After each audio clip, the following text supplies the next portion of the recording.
Welcome back to Forbidden Knowledge News. I'm your host, Chris Matthew. Tonight I want to welcome Lynn Buchanan. He was one of the U.S. military's controlled remote viewers from 1984 through 1992. During that time, he worked first as a viewer, then as a database manager, trainer, training officer, and property book officer. Upon retirement, he worked as a computer systems analyst at the Defense Intelligence Agency. He then began his own computer data analysis company called Problem Solution Innovations. He also provides remote viewing services and training to both individuals and organizations, and performs a free public service to police and other public-funded investigative organizations and agencies. Lynn, welcome. How are you doing tonight? It's fine. How about you? I'm very good, and thank you so much for joining us. You have led an amazing life, an amazing career, doing things that most people still couldn't fathom are true, let alone that these things have been done by our own military and CIA and military industrial complex. But the things you've done are completely amazing, and they are true. So let's start at the very beginning for you. When did you first realize that you had, I guess you could say, special abilities? I'm not sure the abilities are special. I think everybody has them to some degree. About when I was about 12 years old, they started coming out. But I just put those away, and they would crop up every now and then. Well, in 1980, early 1983, there was an incident at the field station in Augsburg, Germany, where I was working. And I got just flaming mad over the result, over what happened. And computers started blowing out and everything. That's shown in that movie, The Men Who Stare at Goats and all that. But that came to the attention of General Stubblebine, who was head of the U.S. Army's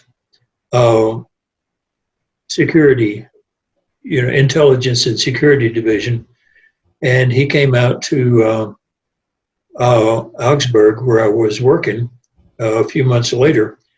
And he wanted me to be the start of a unit which would destroy enemy computers, and with the end goal, hopefully, of being able to control them so that we could make their missiles fall in the sea or go back and, turn around and go back at them or whatever. And Congress said no, they wouldn't fund that. And so there I was in D.C. He had nothing to do with me, and so he didn't have any place to put me. So he took me out to the remote viewing unit at Fort Meade and put me there. And it was the most fantastic thing I'd ever seen. I thought, really, you can't, the military does this? Couldn't believe it. What did you see whenever you arrived there? I'm sorry? What did you see when you arrived there? Oh, I saw an old building from World War II that was all run down, really shabby, and they took me in, and they read me on to what they do. Now, a lot of people don't know what that means. Every military unit has things that they do and things that they tell people they do. And when they read you on, if it's a classified unit, they actually hand you a paper. They don't tell you in person. They hand you a paper that you read, and it tells you what the unit actually does. And down at the bottom, it says, now that you have read this, you are responsible, $10,000 fine, 10 years in jail if you ever, and all this. Sign here. And it's not a question, will you sign here? You sign here. And so I signed, and I didn't believe it at that point. And then I saw the guys work, And I thought, man, this stuff works. And I've got to learn how to do this. And so over the next year, it takes a long time to get really proficient at it. Over the next year, I learned how to do it. Very interesting. Now, when did our military become involved with remote viewing? Was it because they found out that the Russians were doing it? Yeah, the Russians had it first. It's one of them where they did have it first. And we found out about it. And so they decided, well, you know, everybody had a laugh about it, but then the intelligence field doesn't laugh at things very often. They said, well, hey, if this works, let's find out about it. So they did tests and they found out that it works. And so they formed a unit. And that unit wound up at Fort Meade, Maryland by the time I got there, and worked for 25 years. Actually, I think about 27. And it started in the mid-'60s and continued on. Now, Earlier, you briefly mentioned that anyone really has the ability to do this. Take us through how, you know, what is the process if one wanted to get started? What would be the basics, I guess you could say, in a short amount of time, if you could tell us? in a short amount of time, it's hard, but let me give a caveat first, okay? When you look up remote viewing on the internet, you're going to get all this psychic stuff, and that's not what we did.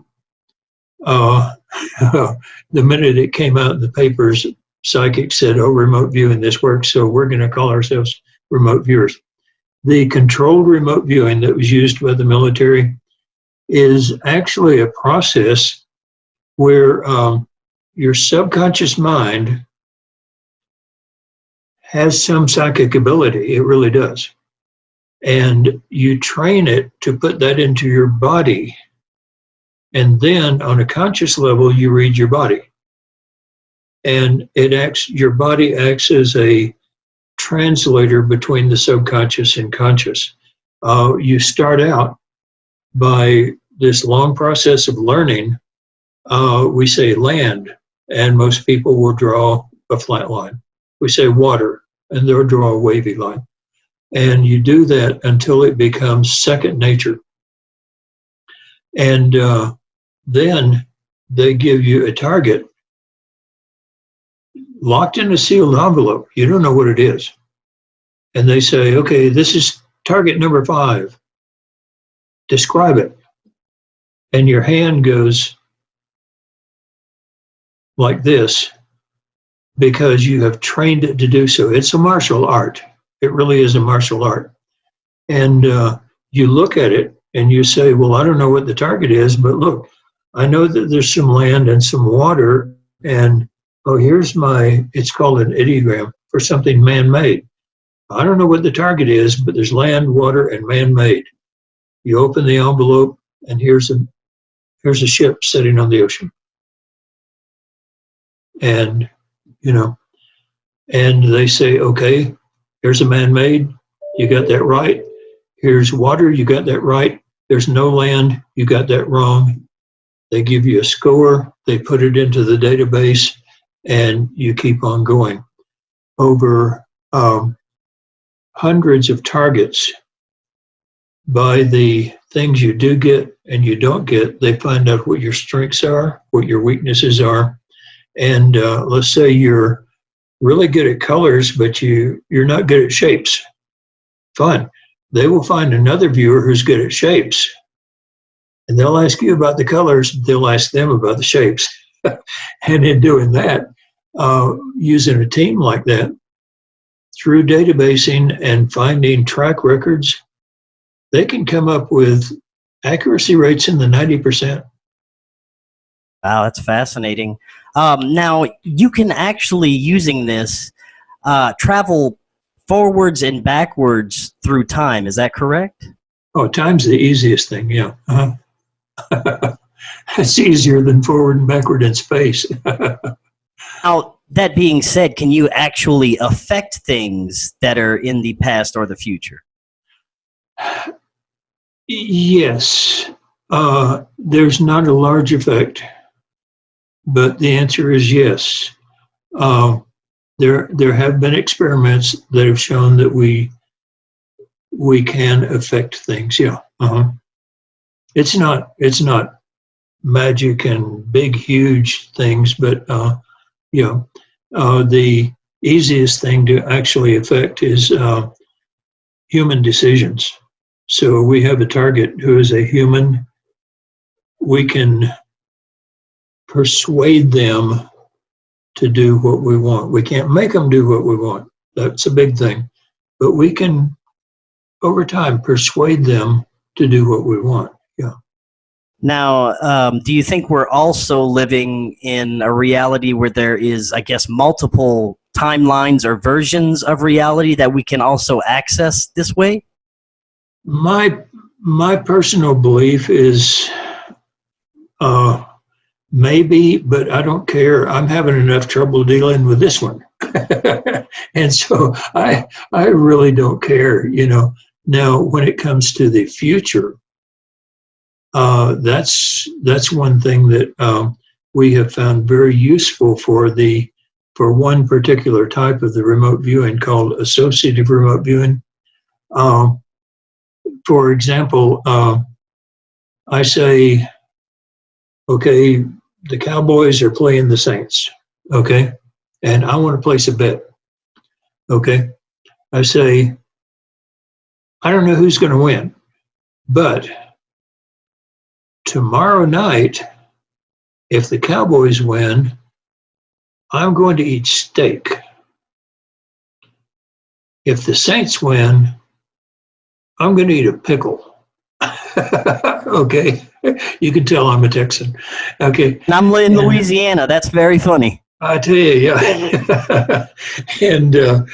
And so what I do right now is I sit down and I mentally move to tomorrow night, and I go, remember, this is a martial art. You tell your body. And I go, oh, that's sour. Oh, so I go bet on the Saints. I may root for the Cowboys, but I'll bet on the Saints. Very cool.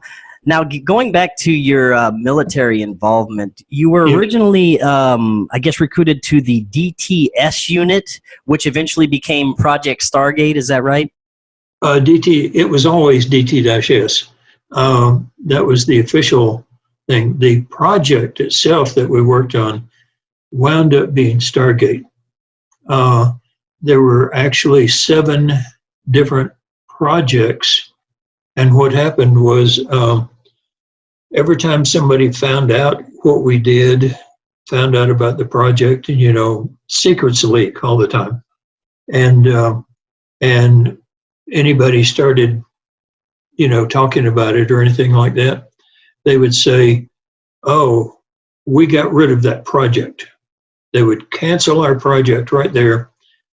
The next day we would go to work and they would say, you're working on a new project, and they'd handed out different stamps for classification and say, you're working on this project now. We would just keep right on going. And so it wound up being Project Stargate.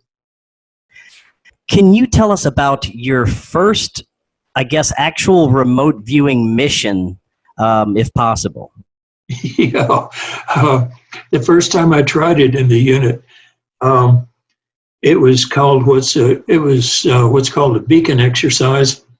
They had this box of envelopes, and they would have 2 of the people come in and at random select one of the envelopes, go get in a car, and drive off out of sight.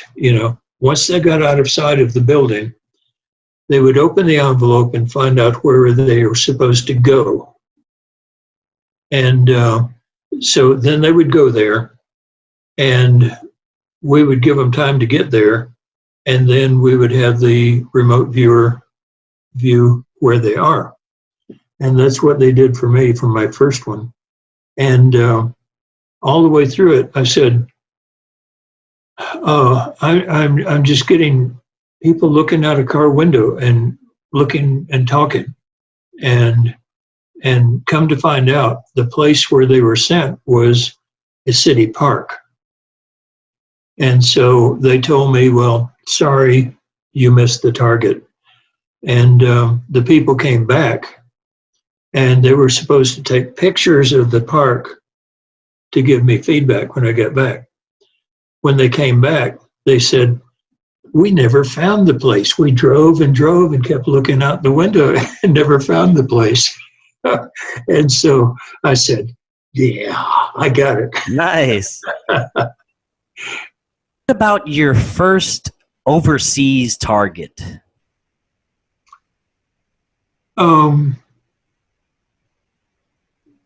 Actually, well, that was the Terry Waite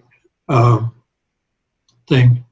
When I first started actually doing, I did a lot of overseas practice targets. I did a lot of practice targets on overseas things that were already solved. But my first active one was the Terry Waite capture. And by that time, I had learned to do the remote viewing to the point where they would actually trust me to, do work where somebody's life may depend on it. And yeah, that was the first one. Can you describe that incident?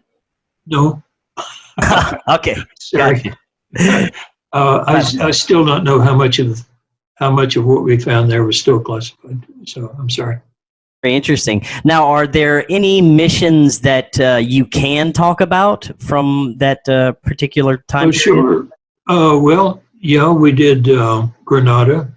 We did a lot of, one of my strengths is in the science area, science and technological area.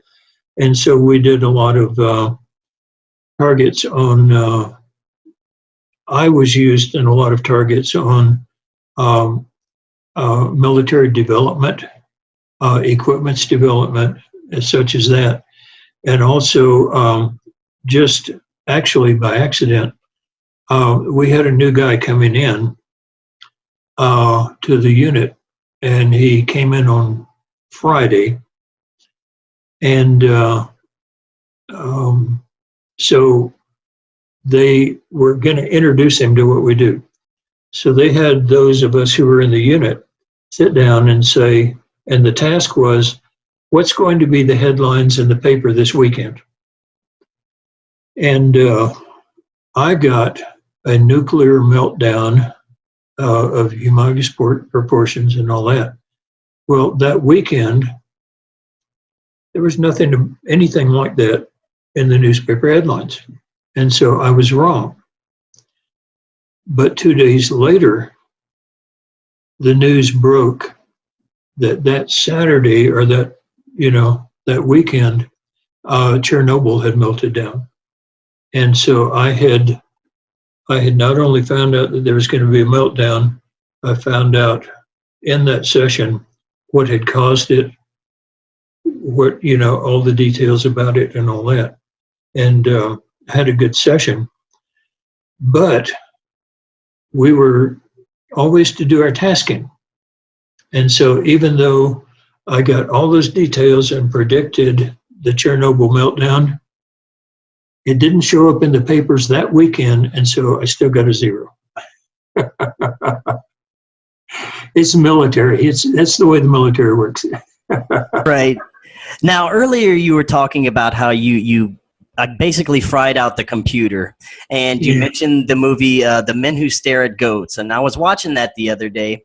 I'd like to know how much of that is actually based on events from your life, and was the Lynn Cassidy character loosely based on you? Loosely, yeah. The plot of the movie was made up, okay?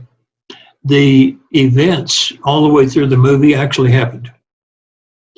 But they happened over 25 years to a whole host of people. And so they made up this plot, and they put the events according to how they fit into that plot. And so all of the events that happened, even the killing of the goat, those were real. They happened. The whole thing of Len Cassidy going, there and getting lost in the desert and everything, that was all movie plot. Wow, very interesting. Now, can you tell us about remote influencing, and if you yourself have ever done it to a person or anything besides a computer system? Oh, yeah. Remote influencing is just that. It's not remote control. It's remote influencing. You can influence things. It's much easier to influence people and their decisions. But it takes a lot of repetition. It is persuasion. It should be called remote persuasion. But have I done that? Absolutely. The story goes that I persuaded Gorbachev to end communism. That's not true. Gorbachev was planning all along to end communism, and he was having problems in how to put it. And the situation came about where I basically was tasked to see what I could do. And I kept doing the remote persuasion thing, and come to find out, the speech that he made to end the communism had every phrase in it that I had been persuading. And so that was feedback, But did I convince him to do that? No, he was planning to do that anyway, Now, what about the story that you made Saddam Hussein sick? Now, is that true? And myself as well. Oh man, I was sick. Oh, wow. There was a period of time where Saddam Hussein just disappeared for about a week. I was at lunch one day, and over at the golf course, and these guys came up and walked into the cafeteria where I was, and you can spot the men in black a mile away if you know what you're looking for. And they came in and they sat down and were looking at me, and I thought, I'm out of here. I got up and left, and when I did, they left with me. And they guided me over to their car. I got in. We drove around the base for a while, and they were asking me to see if I could kill him, And I said, no, I don't kill. I don't do that. And period. Zero, no. And so anyway, they took me back to my car and let me out. And just sort of to stick it to the guys, because I don't like them, I leaned over and looked in the window and said, but I'll bet you I can make him sick. And I turned around and walked off. And I got home that evening and I thought, I wonder if I really could. And so I started trying it. And over the next week, you talk about throwing up. I mean, sick as a dog, I was. And he disappeared for a week. And when I finally said, it's not worth it, just quit. And I got better. And all of a sudden he appeared again. Why do you think it made you sick as well? I didn't know how to do it at the time. I didn't know how to protect myself. I have since learned how to do that. Now, are you also able to remotely move objects?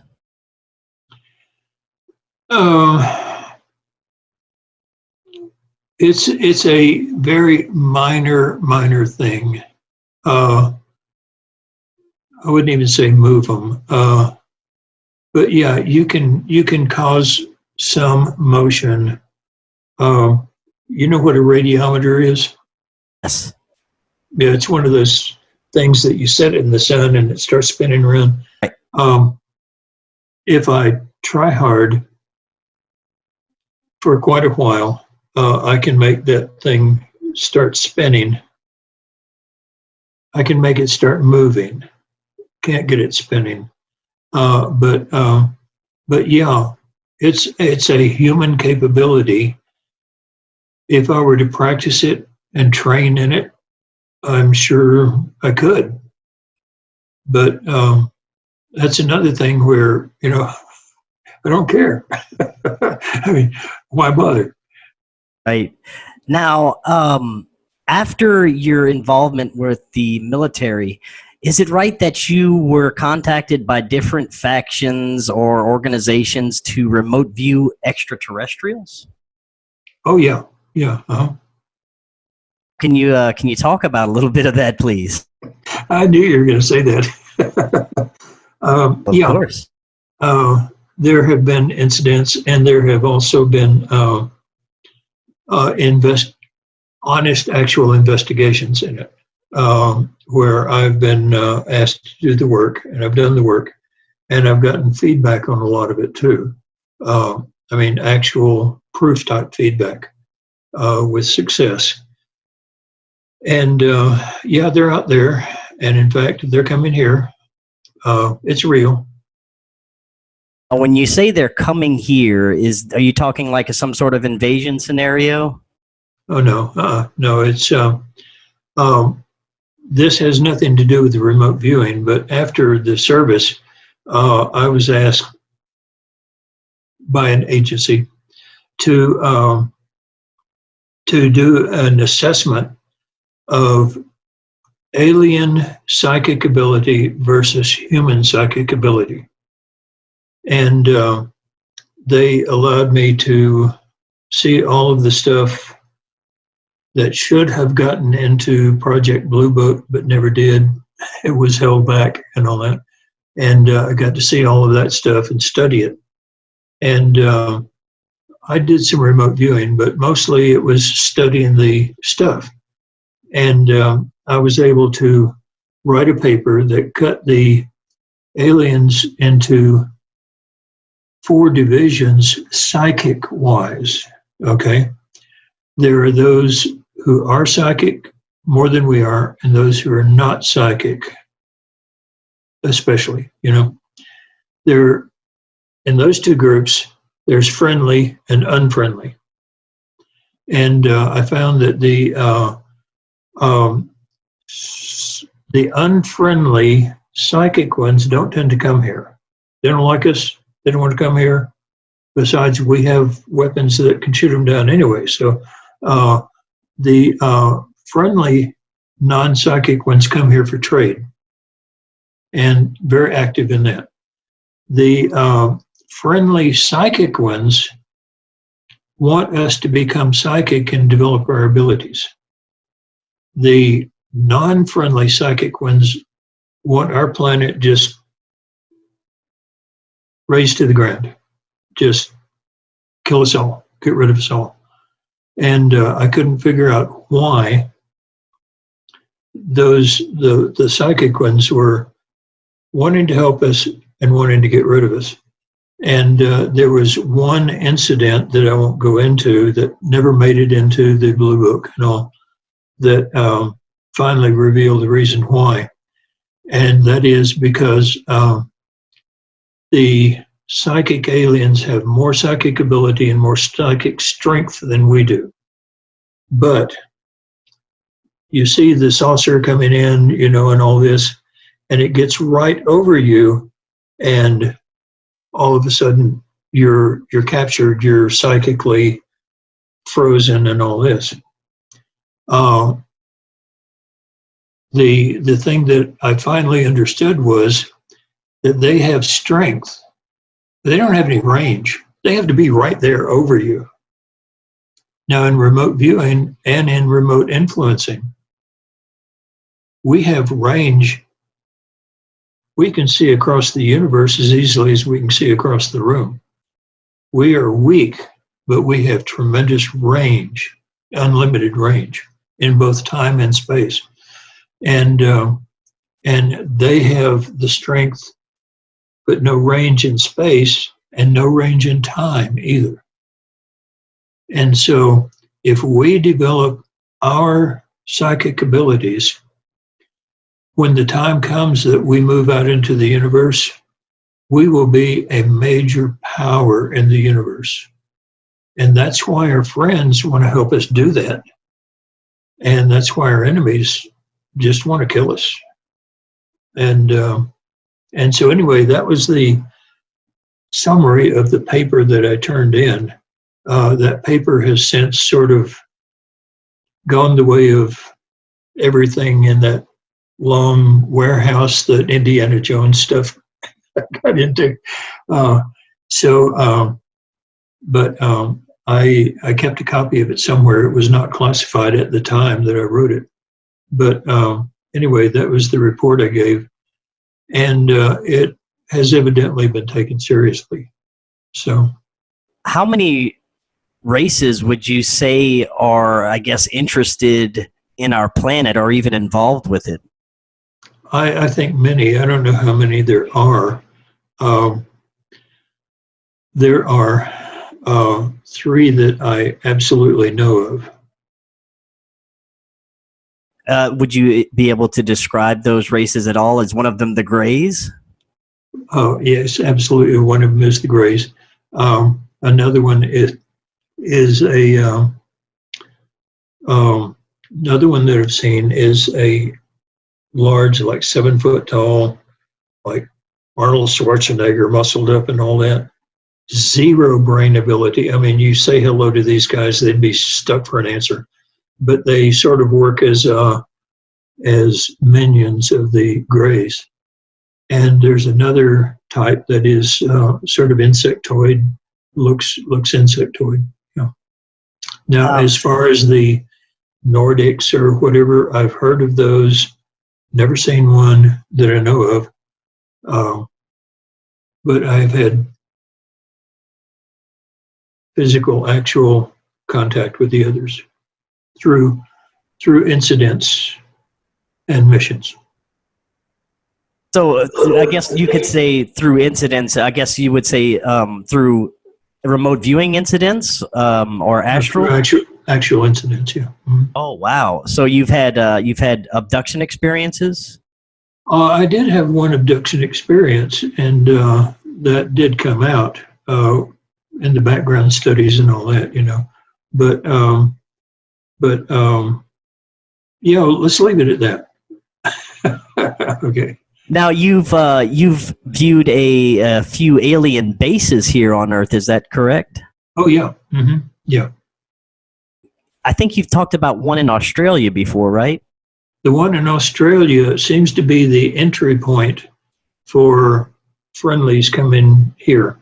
It's in Mount Zeal, somewhere around Mount Zeal in I think northern Australia, and that seems to be the entry point where they come in, and then whatever they're going to do on Earth, they go out from there.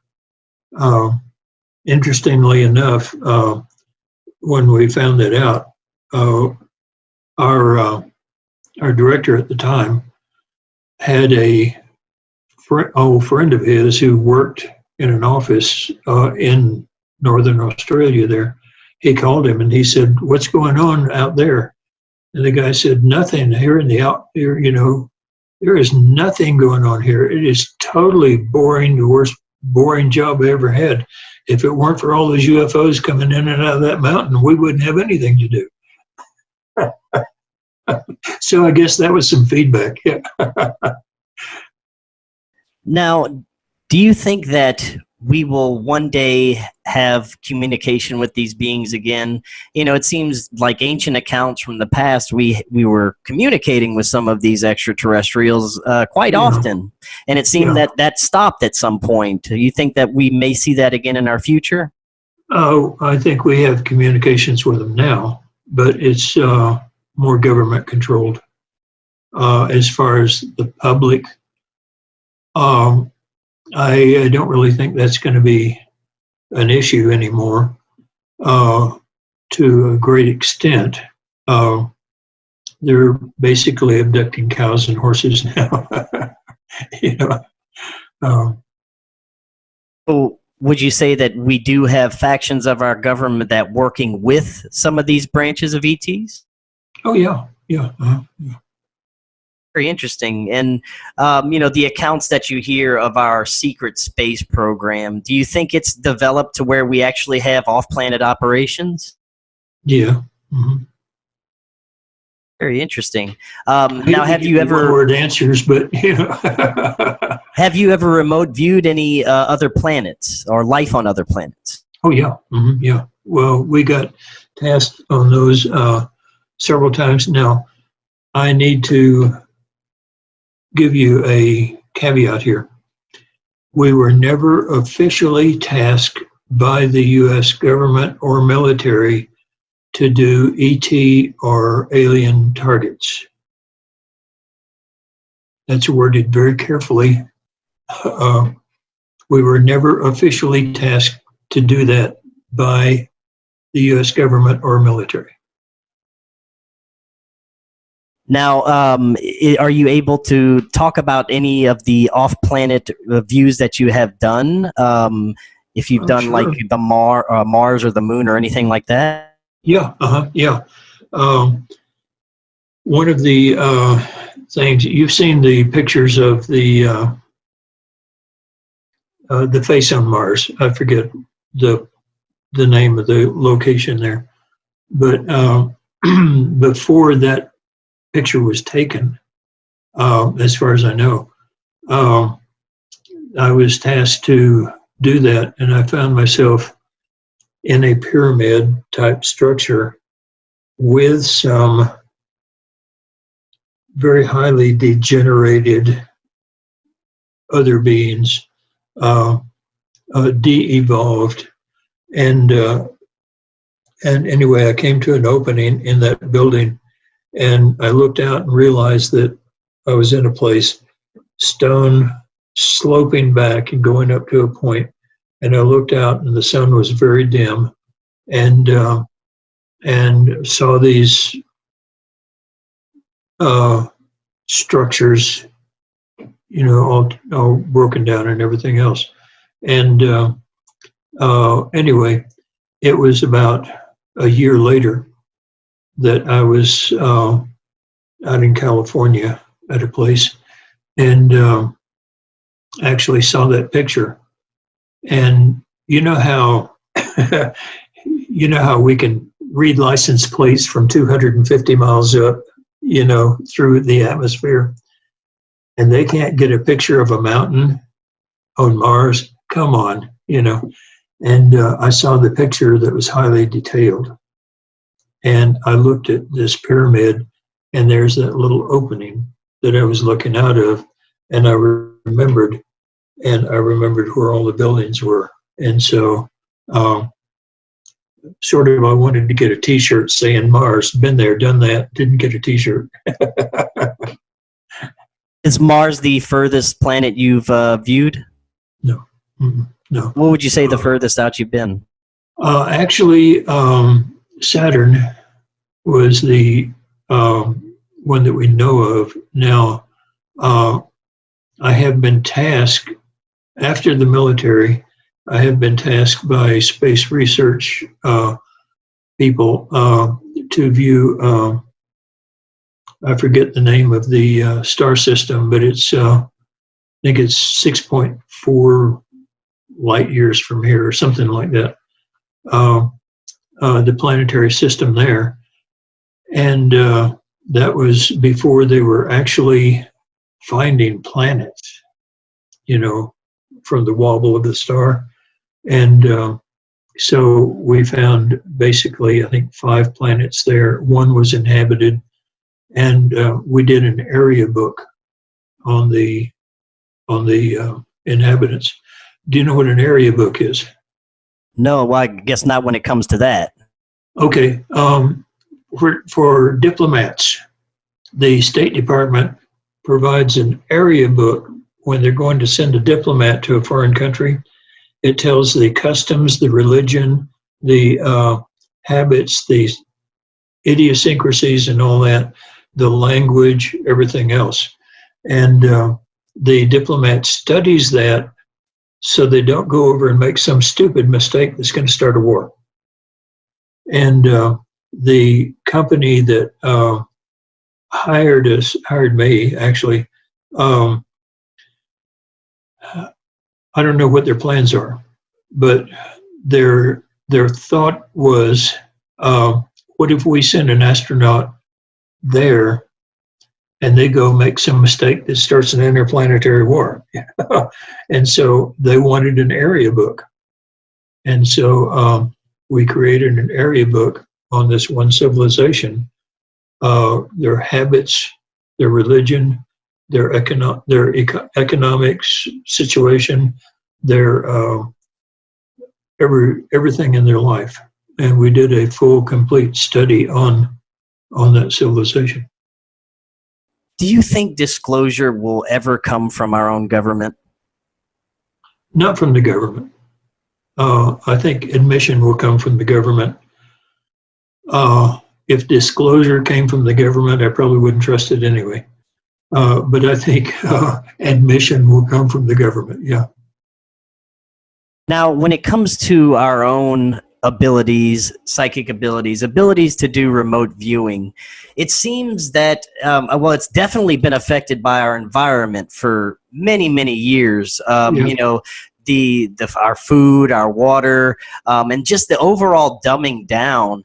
And the more you look at it, it seems that it's being done intentionally so that most people don't have access to these abilities. Would you agree? I think they have access to them.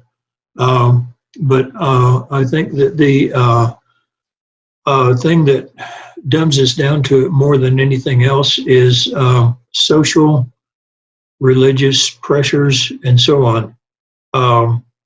And just the ridicule, derision, everything else.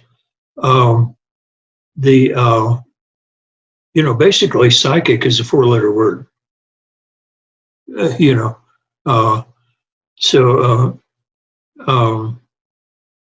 And that's a shame, because there are some fantastic psychics out there that do accurate work. I mean, really good ones. But even still, when you say the word psychic, a mental picture forms in everybody's head, and it's not a good mental picture. This is why we have tried to explain to people that the controlled remote viewing, not remote viewing, but the controlled remote viewing, isn't based on being psychic at all. You don't go into trances, you don't do any of this stuff. It is a trained martial art. It really is, and it takes all the training of a martial art. Now, when you're training somebody, how long would you say it takes for them even to just get down the basics? Actually, you've probably heard of the 100th monkey theory, where enough monkeys learn to do something, it's easier for the next monkey to learn it. It's actually going very fast these days. Now, when I went into the unit, the projected learning period, working 8 hours a day, 5 days a week, was it would take about a year to get me up to speed where they would trust me. Now, it actually wound up mainly more because of international crises than anything else, that they started using me after about 6 months. But that was 6 months of training, 8 hours a day, 5 days a week. This is not an easy task. It's a martial art. And now we're having people on, within 2 or 3 days who are having beginning successes. They're not drawing maps or floor plans of buildings halfway around the world or giving high details, but they're showing accurate mental contact with the target. in 2 or 3 days. It's amazing. You're muted. Yeah. Would you say that you would need to be in, I guess, optimal health, no drugs, no toxins, to be able to do this better, to be able to access this a little bit better? I'm glad you said better. Yeah, good health. They had done studies on us. I mean, we were guinea pigs from day one. And they'd done studies and found out that even aspirin can negatively affect your stuff. I mean, no drugs, no alcohol, period. And so, yeah, it has an effect. It really does. If you want to be absolute tops in it, you learn the process and you stay clean. Now, whenever you're teaching a student, mainly, why are they coming to you to learn remote viewing? Is it just out of curiosity? Are they using this for practical applications? Well, what are you experiencing? Yeah, many of them come out of curiosity. Many of them come, I would say the largest number of them come because they've had what's called the white crow experience. White crow experience is an old psychological thing that says you can believe all you want that there's no crow that's not black.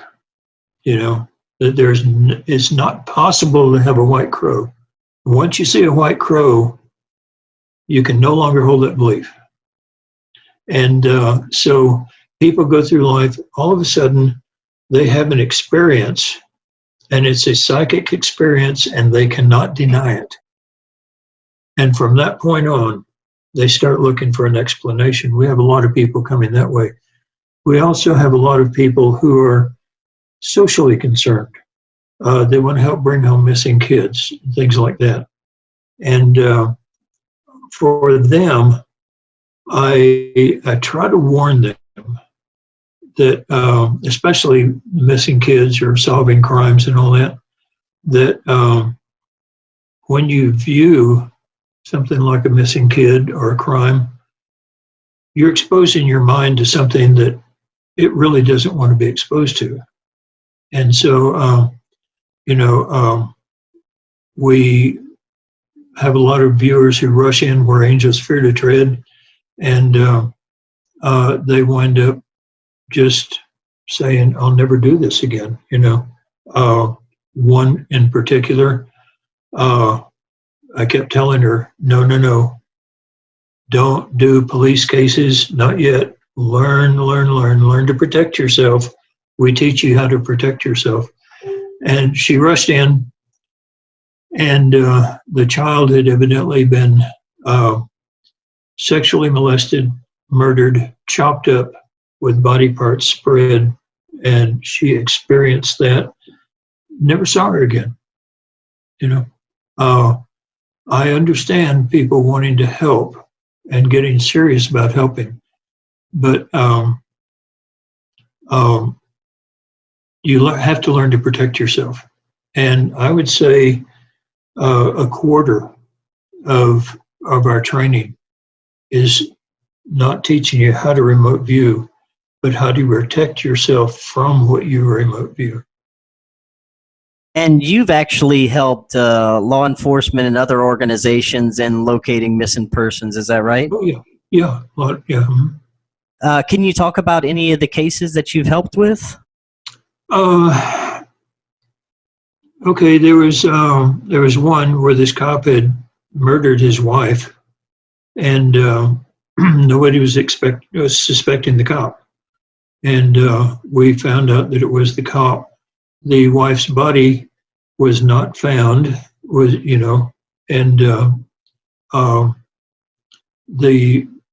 through the remote viewing and all that, the body was found. There have been other cases where there have been murders, and they were looking for evidence. The police usually have great suspects. What they need is evidence. And so most often when you work for the police, you're not looking for the event itself. They already know the event happened. What you're looking for is the evidence to prove what they need to prove. And this, again, is one way to protect yourself. We tell the police, don't tell us what you already know. Task us toward what you don't know. And that's almost always evidence. And have you been able to locate like missing valuables, missing objects, and things like that? Oh, yeah. Yeah. That's very interesting. Any other cases that you could talk about? One more maybe before we move on? Several. There's a case pending right now. I can't really talk about it, but it's a missing person. The person has been missing for almost 18 years now, I think. We are 99% sure we found the body, because the body was never found. But the body is now under a structure, and they would have to take the structure down to get to it. And they're not going to do that. It worked out once we found that location, that they found out that that structure was being built when the person went missing, and was built immediately. The ground stuff was laid immediately the next day and all that. So it's a high probability, but they're not going to do anything about it. Many times, the evidence that we find, they may not be able to act on it. And there are other times, which is most frustrating, where somebody in their higher up chain of command will say, "Oh, that's them psychics. We're not going to throw that, and we'll throw them in the trash." There were two soldiers that went missing over in Kuwait, and they asked me to find the location of the soldiers. They had been abducted. Found the location. The unit commander was the one who had asked for it. He said, "I know exactly where that is." They went there and found out that those two soldiers had been held hostage there the day before, but had been moved. And so the unit commander came back and said, "Can you find out where they've been moved to?" We did the work as a team, found out where they'd been moved to, sent it through the chain of command, and some major along the way said, "That's crazy psychic stuff," threw it in the trash. And about 6 months later, they found evidence of the bodies there. Wow. All we had to do was send it through. Come on. I mean, the commander asked for it. So I would love to see that. I would love to see that major drummed out of the service, period. Yeah. Now, do you think more law enforcement organizations are utilizing remote viewers and people like yourself than they let on? Oh, yeah. Yeah. They have come to take it seriously. And in fact, when all of this first came out, I was getting requests for radio interviews and things like that. And they were always making jokes and fun of it, and "Oh, well, prove it to me," and all this other stuff, and